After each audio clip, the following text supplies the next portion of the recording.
Hello friends, welcome back to our channel. അപ്പോൾ ഒരുപാട് ദിവസത്തിന് ശേഷം ഒരു പുതിയൊരു വീഡിയോ ആയിട്ട് ഞാൻ വന്നിരിക്കുകയാണ്. അപ്പോൾ ഇന്നത്തെ നമ്മുടെ വീഡിയോ ഒരു കുക്കിംഗ് വീഡിയോ ആണ്. അപ്പോൾ നമുക്ക് വീഡിയോയിലോട്ട് പോയാലോ. ചാള അഥവാ മത്തി അവനാണ് ഇന്നത്തെ നമ്മുടെ താരം. അപ്പോൾ ഞാൻ കഴുകി വൃത്തിയാക്കി എടുത്തിട്ടുണ്ട്. കട്ടിയുടെ വീഡിയോ ഒന്നും എടുത്തില്ല കേട്ടോ, അതൊക്കെ എല്ലാവർക്കും അറിയുന്നതല്ല, അതുകൊണ്ട് ആ വീഡിയോ ഒന്നും എടുത്തിട്ടില്ല. നമ്മുടെ കട്ട് ചെയ്ത് കഴുകി വൃത്തിയാക്കി എടുത്ത് വെച്ചിട്ടുണ്ട്. ഇനി ഇതിലേക്ക് വേണ്ട പ്രധാനപ്പെട്ട വേറൊരു ഇൻഗ്രീഡിയൻ്റാണ് കൂർക്ക. അപ്പോൾ കൂർക്കയുടെ തൊലിയെല്ലാം കളഞ്ഞ് അത് നടുവായി കീറിയിട്ട് വലിയ പീസൊക്കെ നടുവായി കീറി മുറിച്ച് കഴുകി വൃത്തിയാക്കി എടുത്ത് വെച്ചിട്ടുള്ളതാണ്. ഇനി ഇതിലേക്ക് കുറച്ച് മഞ്ഞൾപ്പൊടിയും ഉപ്പും കൂടിയിട്ട് ഒന്ന് വേവിച്ചെടുക്കാം. അത്യാവശ്യത്തിന് വെള്ളം കൂടി ചേർത്തൊന്ന് വേവിച്ചെടുക്കണം. അപ്പോൾ ഇത് കുക്കറിലാണ് വേവിക്കാൻ വെക്കുന്നത്. ഇത് വെന്ത് വരുമ്പോഴത്തേക്കും ബാക്കിയുള്ള ഇൻഗ്രീഡിയൻസ് നമുക്കൊന്ന് നോക്കാം കേട്ടോ. കുറച്ച് ചുവന്നുള്ളി എടുത്തിട്ടുണ്ട്, അതുപോലെ തന്നെ 3 കതിര് വേപ്പിൻ്റെ ഇല, ഒരു 3 പച്ചമുളക്, ഒരു ചെറിയ കഷ്ണം ഇഞ്ചി, ഒരു 3-4 വെളുത്തുള്ളി. ഇതിൽ ചുവന്നുള്ളിയും വെളുത്തുള്ളിയും ഇഞ്ചിയും നമുക്കൊന്ന് ചതച്ചെടുക്കണം. അങ്ങനെ വെളുത്തുള്ളിയും ഇഞ്ചിയും ചുവന്നുള്ളിയും ഞാൻ ചതച്ചെടുത്തിട്ടുണ്ട്. അപ്പം ഞാനിവിടെ മൺചട്ടി കഴുകി എടുത്തിട്ടുണ്ട്. അതിലോട്ട് നമ്മൾ നേരത്തെ ചതച്ച് വെച്ചിട്ടുള്ള ഇഞ്ചി, വെളുത്തുള്ളി, ചുവന്നുള്ളി, അതുപോലെ തന്നെ കറിവേപ്പില, പച്ചമുളക് ഇതെല്ലാം അതിലോട്ട് ചേർത്ത് കൊടുക്കുകയാണ് ചെയ്യുന്നത്. ഇതിൻ്റെ കൂടെ കുറച്ച് പൊടികൾ കൂടെ നമ്മൾ ചേർത്ത് കൊടുക്കുന്നുണ്ട്. 1 സ്പൂൺ മുളക് പൊടി, ഒരു 1/2 സ്പൂൺ മല്ലിപ്പൊടി, പിന്നെ ആവശ്യത്തിന് ഉപ്പ്, പിന്നെ കുറച്ച് മല്ലിപ്പൊടി കേട്ടോ, ഒരു 1/2 സ്പൂൺ ഇങ്ങനെ മല്ലിപ്പൊടി അതും കൂടെ ചേർത്ത് കൊടുക്കുന്നുണ്ട്. പിന്നെ ഞാൻ നേരത്തെ തന്നെ ഒരു 4 ചുള കുടപ്പുളി കഴുകി വെള്ളത്തിലിട്ട് വെച്ചിട്ടുണ്ടായിരുന്നു. അപ്പോൾ ആ വെള്ളത്തോട് കൂടെ തന്നെയാണ് നമ്മളതിലോട്ട് ചേർത്ത് കൊടുക്കുന്നത്. ഞാൻ വെള്ളം കളയുന്നൊന്നുമില്ല, ഞാൻ ആദ്യം തന്നെ അത് കഴുകി വൃത്തിയാക്കി എടുത്ത് വെച്ചത് കൊണ്ടാണ് ആ വെള്ളത്തോട് കൂടി തന്നെ ചേർത്ത് കൊടുക്കുന്നത്. നിങ്ങളത് കഴുകി നന്നായിട്ട് അതിൻ്റെ അഴുക്കൊക്കെ കളഞ്ഞിട്ട് വേണം കേട്ടോ ചേർത്ത് കൊടുക്കാൻ.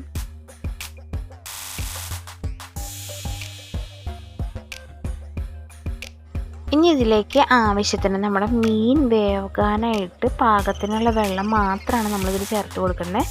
അധികം ചാറായിട്ടുള്ള ഒരു കറിയൊന്നുമല്ല ഇത്, അതുകൊണ്ട് തന്നെ നമുക്ക് ആ മീനൊന്ന് വെന്ത് കിട്ടാനായിട്ടുള്ള വെള്ളം മാത്രം ആവശ്യമുള്ളൂ.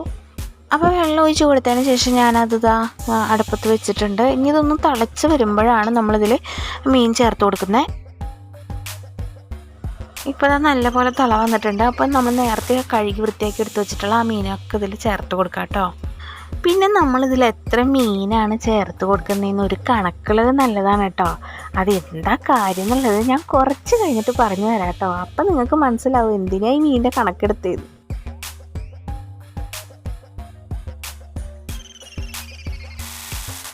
അങ്ങനെ ഇവിടെ നല്ല പോലെ തള വന്നിട്ടുണ്ട്.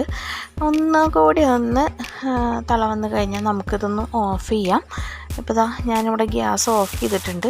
എന്നിട്ട് ഇതൊന്ന് പതുക്കെ ഒന്ന് ചൂടാറാനായിട്ട് വെക്കണം, നല്ല കൈയൊക്കെ പൊള്ളും. അപ്പോൾ നല്ല പോലെ ചൂടാറിയിട്ടുണ്ട്. ഇനി നിങ്ങൾ ഈ വീഡിയോയിൽ കാണുന്ന പോലെ ഈ മീനിൻ്റെ വാലിൽ ഇങ്ങനെ പിടിച്ചുകൊണ്ട് ആ കയ്യിലുള്ള സ്പൂൺ കൊണ്ട് അതിൻ്റെ മാംസമൊക്കെ അതിലോട്ട് തട്ടിയിടണം.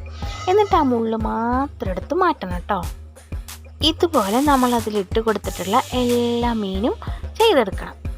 കണ്ടോ, ഒരു തരി മാംസം പോലും വയ്ക്കാതെ അതെല്ലാം ഞാൻ മുള്ള് മാത്രമാക്കിയിട്ട് സെപ്പറേറ്റ് ചെയ്തെടുത്തിട്ടുണ്ട്. ഇതുപോലെ നമ്മളെല്ലാം ചെയ്തെടുക്കണം. കണ്ടോ, നല്ല എളുപ്പമുള്ള പരിപാടിയാണ്, പെട്ടെന്ന് തന്നെ ചെയ്ത് കിട്ടും.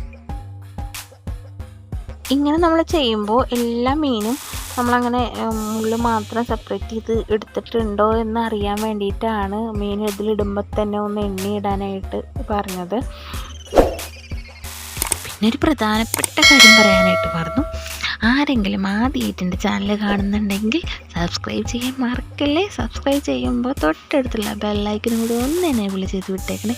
എനേബിൾ ചെയ്യുമ്പോൾ ഓൾ എന്ന ഓപ്ഷൻ തന്നെ കൊടുക്കാനായിട്ട് നോക്കണേ, എന്നാലേ ഞാനിടുന്ന വീഡിയോസിന് നോട്ടിഫിക്കേഷൻ നിങ്ങൾക്ക് വരികയുള്ളൂ. അതുപോലെ തന്നെ വീഡിയോയെക്കുറിച്ചുള്ള നിങ്ങളുടെ അഭിപ്രായങ്ങൾ അറിയിക്കാൻ മറക്കല്ലേ. വീഡിയോ ഇഷ്ടപ്പെട്ട് കഴിഞ്ഞാൽ നിങ്ങളുടെ ഫ്രണ്ട്സിനും ഫാമിലിക്കും ഷെയർ ചെയ്ത് കൊടുക്കുകയും ചെയ്യണം കേട്ടോ. അങ്ങനെ നമ്മുടെ മീനിൻ്റെ മുള്ളൊക്കെ ഇവിടെ ഏകദേശം മാറ്റി കഴിഞ്ഞിട്ടുണ്ട്. കണ്ടോ, അങ്ങനെ നമ്മുടെ ഈ മീനിൻ്റെ മുള്ള് മാത്രമായിട്ട് നമ്മൾ സെപ്പറേറ്റ് ചെയ്തെടുത്തിട്ടുണ്ട്. ബാക്കി എല്ലാം ആ കറിയിൽ തന്നെ ഉണ്ട് കേട്ടോ. ഞാൻ ഇവിടെ മുള്ള് മാത്രം എടുത്ത് മാറ്റിയിട്ടുള്ളൂ. ഇതുപോലെ തന്നെ ചെയ്തെടുക്കണം.